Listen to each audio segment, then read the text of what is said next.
शुक्र के मिथुन राशि में गोचर के इस कार्यक्रम में आप सभी का बहुत बहुत स्वागत है। दोस्तों, शुक्र का मिथुन राशि में गोचर जो कि 2 मई 2023 की दोपहर 1:46 पर होगा, वैदिक ज्योतिष में सामान्य रूप में एक अनुकूल गोचर माना जाता है। शुक्र ग्रह अपनी स्वराशि वृषभ से निकलकर अपने मित्र बुध की राशि मिथुन राशि में गोचर करेंगे। और दोस्तों, मिथुन राशि में मंगल पहले से ही विराजमान है, तो यहाँ पर शुक्र और मंगल की युति बनेगी और यहाँ पर 30 मई 2023 की शाम 7:39 तक रहकर चंद्रमा के स्वामित्व वाली कर्क राशि में प्रवेश कर जाएंगे। ऐसे में संभावना है कि यह शुक्र गोचर सभी के लिए कुछ न कुछ अच्छा प्रदान करने वाला होगा। शुक्र नैसर्गिक रूप से शुभ ग्रह माने जाते हैं। यह वृषभ और तुला राशियों पर प्रतिनिधित्व करते हैं और शनि की राशियों मकर और कुंभ के लिए केंद्र व त्रिकोण के स्वामी होकर योग कारक ग्रह बन जाते हैं। शुक्र भोग और विलास प्रदान करने वाले ऐसे ग्रह हैं जिनकी कृपा आज के समय में हर कोई प्राप्त करना चाहता है। तो आइए जानते हैं दोस्तों, शुक्र क्या हैं। दोस्तों, शुक्र हमारे जीवन पर क्या प्रभाव डालते हैं। आपको बता दें कि ज्योतिष शास्त्र में शुक्र को धन, वैभव, ऐश्वर्य, समृद्धि, संपन्नता, लव, रोमांस, विवाह, संतान, लग्जरी और विलासिता का कारक माना जाता है। शुक्र प्रेम है, शुक्र आकर्षण है और ग्लैमर है। शुक्र ही संतान उत्पत्ति के कारक है, जिससे ये संपूर्ण सृष्टि आगे बढ़ती है। दुनिया की वह सभी चीज़ें जिसमें आकर्षण होता है, जिन चीज़ों में चमक दमक है, ग्लैमर है और जिसे पाकर हमें संतुष्टि महसूस होती है, वह सभी चीज़ें शुक्र के प्रभाव से ही संभव होती हैं। शुक्र कला और सौंदर्य के कारक हैं। ज्योतिष शास्त्र में शुक्र को दैत्य गुरु माना जाता है। शुक्र परम ज्ञानी भी हैं। शुक्र हमारी इच्छाओं और सपनों का प्रतिनिधित्व करते हैं। अगर कुंडली में शुक्र बली हो तो ऐसे जातक की हर इच्छा पूरी होती है। ऐसा जातक सुख, वैभव और विलासिता का भोग करता है। शुक्र में कुंडली के सभी दोषों को दूर करने की क्षमता होती है। शुक्र व्यक्ति को लोकप्रिय बनाते हैं और आपको एक महान पब्लिक फिगर बनाते हैं। ऐसे जातक जिनकी कुंडली में शुक्र बली हों, वह सिनेमा जगत, टीवी सीरियल व मॉडलिंग के क्षेत्र में नाम, यश व अकूत धन संपदा अर्जित करते हैं। शुक्र के बिना जीवन बिल्कुल नीरस है। न धन होगा, न सुख होगा, न प्रेम होगा, न आकर्षण होगा और न ही सुख सुविधाएं होंगी। ऐसे जातक जिनके जीवन में शुक्र की महादशा या अंतर्दशा चल रही हो, जिनकी राशि शुक्र की राशि तुला या वृषभ हो, या शुक्र के मित्र ग्रहों की राशि मकर, कुंभ, मिथुन या कन्या राशि के जातक शुक्र से विशेष तौर पर प्रभावित होते हैं। शुक्र लक्ष्मी के कारक होते हैं, धन के कारक होते हैं। शुक्र बुध के मित्र हैं। शुक्र प्रेम और भक्ति के ग्रह होते हैं। शुक्र कला के कारक हैं।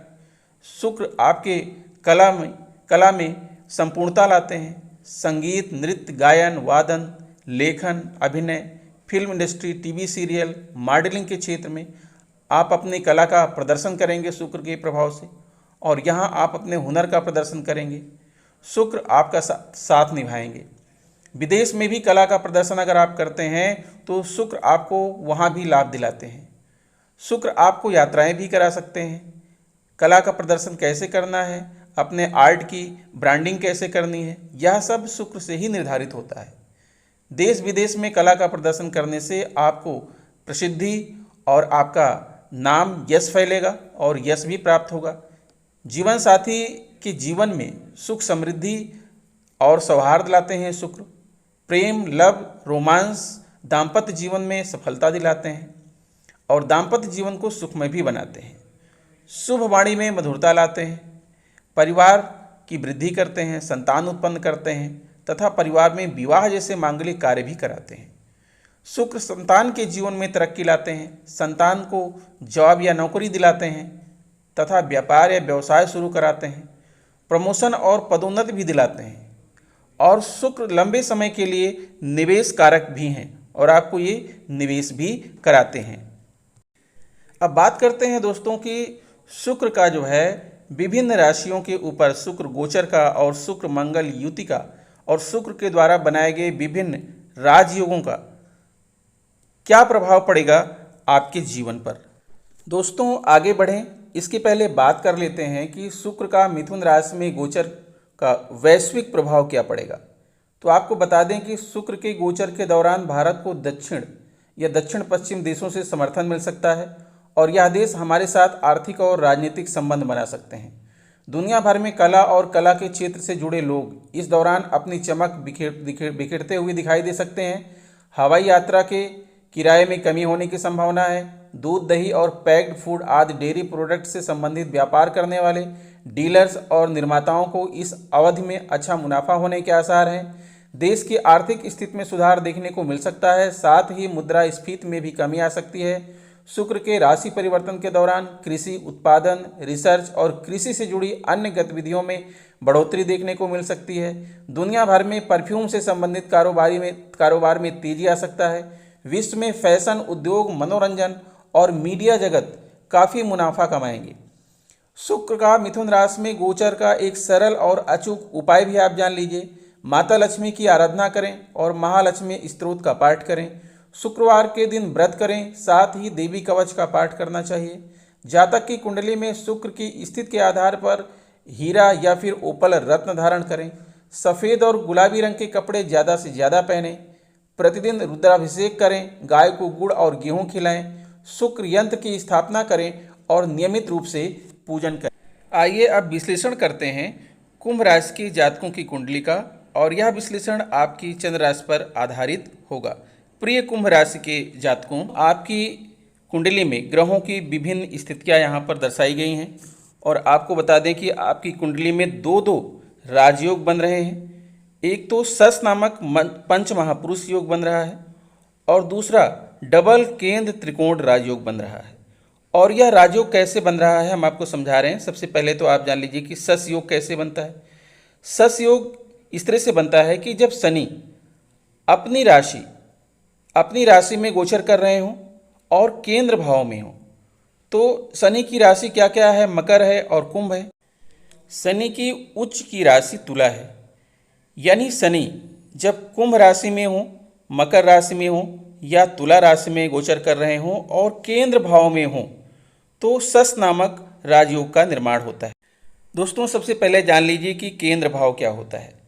आपकी कुंडली का जो बीच का भाव है, जैसा आपको यहाँ दिख रहा है लग्न भाव, यानी प्रथम भाव, चतुर्थ भाव, सप्तम भाव और दसम भाव, इसे केंद्र भाव कहते हैं। और साथ में दोस्तों लग्न भाव, पंचम भाव और नवम भाव को इसे कहते हैं त्रिकोण भाव। अब यहाँ पर आप देख पा रहे हैं कि शनि स्वराशि यानी कुंभ राशि में होकर के और यहाँ पर केंद्र भाव यानी लग्न भाव में मौजूद हैं और आपकी कुंडली में सस नामक पंच महापुरुष योग का निर्माण कर रहे हैं। अब बात करते हैं कि आपकी कुंडली में डबल केंद्र त्रिकोण राजयोग भी बन रहा है। केंद्र त्रिकोण राजयोग कब बनता है? जब केंद्र भाव का स्वामी, केंद्र भाव चौथा, सातवां और दसवां भाव, और त्रिकोण भाव का स्वामी, त्रिकोण भाव पहला, पांचवां और नौवां भाव, इनके स्वामी जब आपस में कुंडली में कहीं भी युति बनाए या फिर जो है दृष्टि संबंध बनाए या फिर एक दूसरे की राशि में गोचर करें तो केंद्र त्रिकोण राजयोग का निर्माण होता है। दोस्तों यहाँ पर आप देख पा रहे हैं कि आपकी कुंडली में डबल केंद्र त्रिकोण राजयोग का निर्माण हो रहा है। पहला राजयोग तो यहाँ पर मंगल और शुक्र की युति से हो रहा है। आप देख पा रहे हैं कि मंगल जो है आपके दसम भाव के स्वामी हैं जो कि केंद्र भाव है, और साथ में जो शुक्र हैं वो नवम भाव के स्वामी हैं जो कि त्रिकोण भाव है। यानी केंद्र भाव और त्रिकोण भाव दोनों एक साथ युति कर रहे हैं आपके पंचम भाव में, तो ये बना आपका जो है केंद्र त्रिकोण राजयोग। दूसरी बात आप देख पा रहे हैं कि बुध और सूर्य भी केंद्र त्रिकोण राजयोग बना रहे हैं। आप यहाँ पर देखेंगे कि सूर्य जो है आपके सप्तम भाव के स्वामी हैं, सप्तम जो कि केंद्र भाव है, और बुध जो है आपके पंचम भाव के स्वामी हैं, पंचम जो कि त्रिकोण भाव है। तो केंद्र भाव और त्रिकोण भाव दोनों मिलकर के यहाँ पर केंद्र त्रिकोण राजयोग बना रहे हैं जो कि आपके तीसरे भाव में जो है बुध और सूर्य विद्यमान हैं। दोस्तों आपको यह भी बता दें कि केंद्र त्रिकोण योग यदि केंद्र में बने या त्रिकोण में बने तो यह महाबली होता है।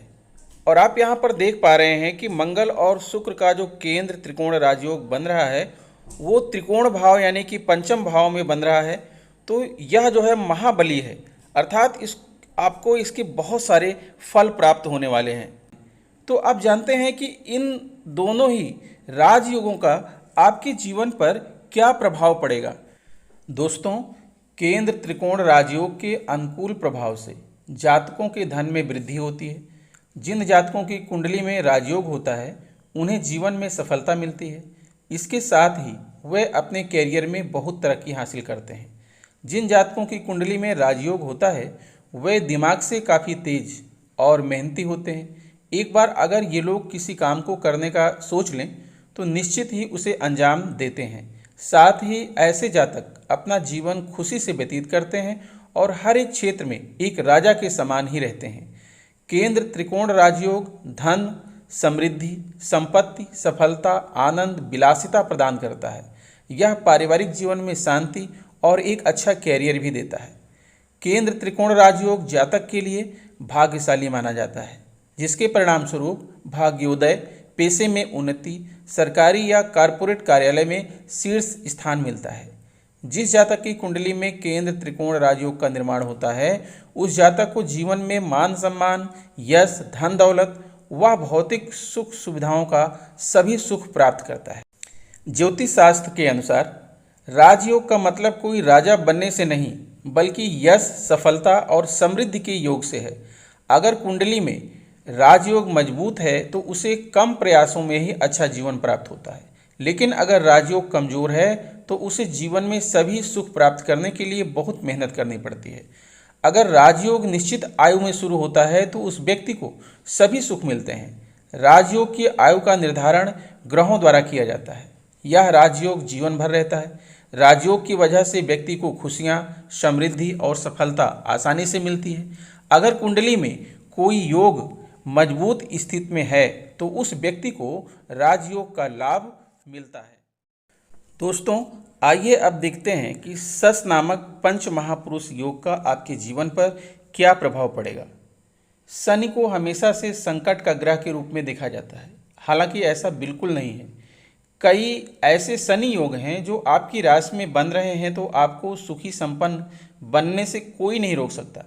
यदि शनि मकर राशि या कुंभ राशि या तुला राशि के केंद्र में स्थित हो और लग्न बलवान हो तो सस योग का निर्माण होता है। ज्योतिष शास्त्र के अनुसार जिनकी कुंडली में शनि पहले, चौथे, सातवें और 10वें घर में अपनी राशि मकर या कुंभ में विराजमान होते हैं उनकी कुंडली में पंच महापुरुष योग में शामिल एक शुभ योग बनता है। इस योग को सस योग कहा जाता है।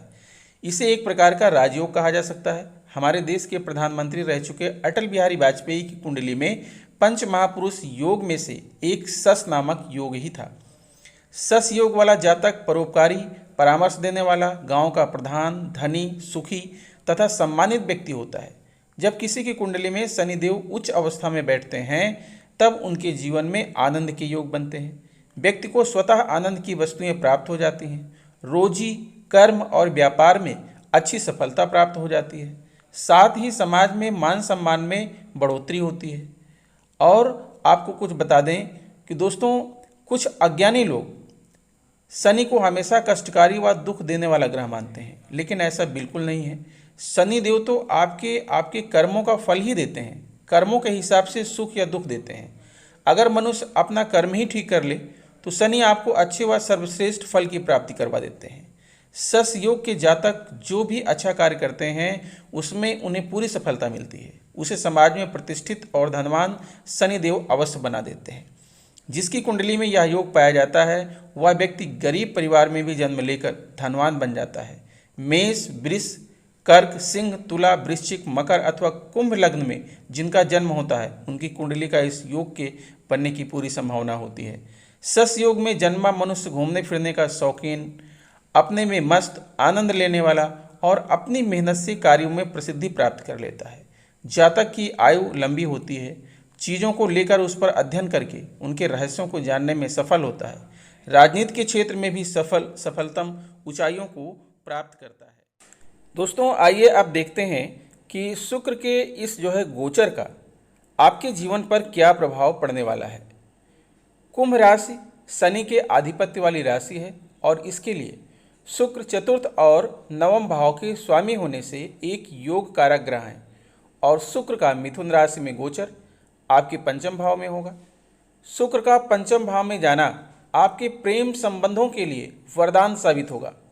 यदि आपके प्रियतम से आपकी कोई लड़ाई चल रही थी तो वह अब समाप्त हो सकती है और फिर से प्रेम बढ़ेगा। आप दोनों अपने प्यार को परवान चढ़ता हुआ देखेंगे। आपके बीच भरपूर रोमांस होगा। एक साथ घूमने जाना, समय बिताना, पार्टी करना, मूवी देखना आदि सभी कार्य आपके प्रेम को बढ़ाने में महत्वपूर्ण भूमिका निभाएंगे। इस अवधि में विद्यार्थियों को पढ़ाई पर ध्यान केंद्रित करने के लिए थोड़ा सा प्रयास करना होगा। हालांकि उनकी बुद्धि अच्छी होगी, वे शीघ्र ही अपनी बातों को समझ जाएंगे, लेकिन मन थोड़ा सा भटकेगा भी। इसलिए इस अवधि में अपने किसी गुरु से मार्गदर्शन ले सकते हैं। इस अवधि में आपको उत्तम धन लाभ के योग बनेंगे। आपको संपत्ति का लाभ भी मिल सकता है। आपकी कई गुप्त योजनाएं फिर से शुरू होंगी जिससे आपको धन लाभ होगा। आपके मन में धार्मिक विचार भी आएंगे और आप पूजा पाठ जैसे कामों में मन लगाएंगे। पेट से संबंधित समस्याओं के प्रति सावधानी रखना अपेक्षित होगा। बेरोजगार लोगों को नौकरी मिल सकती है और जो लोग नौकरी में बदलाव करना चाह रहे हैं उनकी यह इच्छा पूरी हो सकती है। आपका प्रमोशन भी हो सकता है और मनचाही जगह पर आपका स्थानांतरण भी हो सकता है। दोस्तों अगर आप शुक्र को और बली करना चाहते हैं और शुक्र के फल को प्राप्त करना चाहते हैं तो आपको शुक्रवार के दिन अच्छी गुणवत्ता वाला ओपल रत्न अपनी अनामिका अंगुली में धारण करना चाहिए। तो दोस्तों इस वीडियो में बस इतना ही। स्वस्थ रहिए, मस्त रहिए। मिलेंगे आपसे नेक्स्ट वीडियो में कुछ नई चीज़ें लेकर। अगर आपको वीडियो पसंद आ रही है तो प्लीज़ चैनल को सब्सक्राइब करके बेल आइकन प्रेस कर दीजिएगा और उसे ऑल पर सेट कीजिएगा और वीडियो को लाइक करना कतई ना भूलें। तो मिलते हैं दोस्तों आपसे नेक्स्ट वीडियो में, तब तक के लिए नमस्कार।